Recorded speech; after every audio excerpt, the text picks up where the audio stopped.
پرۆسەی ڕیفراندۆم کە لە دەرەنجامدا 16 ئۆکتۆبەری بەدوای خۆی داهێنا وێ ڕای لە دەستدانی نیوەی خاکی کوردستان و ناوچە دابڕێنراوەکان خورمات و زیانمەندی سەرەکی و ڕووداوانە بوو کە بەهۆیەوە هەزاران هاوڵاتی ئاوارە بوون و سەدان خان و سووتێنران و دووکان و بازاڕەکانی کورد تاڵان کران. ئێستاش دوای 6 ساڵە و پرۆسەیە هێشتا دانیشتوانی خورمات و نیگەرانن و پێیان وایە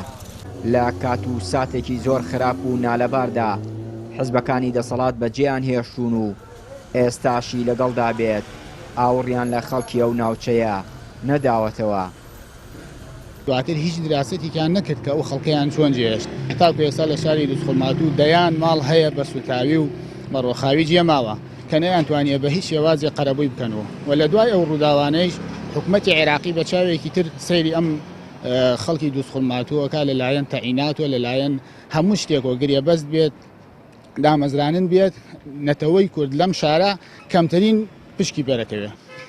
بە دەرەجەیەکی یەکەم یەکێتی و پارتی ڕیفراندۆمیان کرد لە ناوچە دابڕاوەکان و لە سلێمانی و لە هەولێر و لە دۆوەکیش یعنی ئەوەی جێداخە ئێمەیان جێهێشت بۆ دەست ئەو خەڵکە میلیشایی ئەوەی کە بەسەر دووسخورماتوە هاتە باوەڕ کە هەشتاوەش چی بەسەر خەڵکی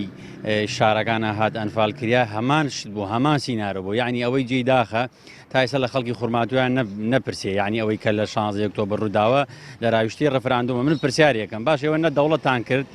نە شەڕتان کرد نەبەرگریتان کرد نە ڕێکەوتنتان کرد یعنی بێن جوابێ بۆ خەڵکی ناوچە دابڕاوەکان بە تایبەتی ئەم حەمکە زەرەر و زیانە کریا بە ملیارەها ماڵی خەڵک سووتیا ماڵی خەڵک تاڵان کریا تەعەدای ناموس و شەرەف لە کوردانی خورماتوو کریا کوا باجەکەی چی یعنی بۆ با ئەو باجە بدرێ کێ لە مەقابلی دەستکەوتێکی داوە خەڵکی ئەم شارە یعنی بەداخەوە سەرکردایەتی کورد بە تایبەتی یەکێتی و پارتی تەنانەت ئامادە نەبوون پێشوازی لە خەڵکی خورماتوو بکەن. بەرپرسی ئەنجومەنی خورماتووی کۆمەڵی دادگەری دەڵێت تاکو ئێستا دەرەنجام و دەرهاویشتەکانی ڕیفراندۆم بەم ناوچەیەوە دیارە کاریگەری لەسەر بارودۆخی سیاسی و ئەمنیە و ناوچەیە دروست کردووە. یەکێ لەو زەرەرانش کە خەڵکی خورماتوو کوردێتی لە ئەنجامدانی ڕیفراندۆمە کە کاتێک بوو خەڵکی ئێرە زۆر بەڕاستی جۆش و خرۆش ڕۆین دەیاندا بەڵام و ئەیان زانیش ینی عاقبەتی ئەو وەزعە چییە لەبەرەوەی لە دووسخورماتوو سراعێک هەیە لە بین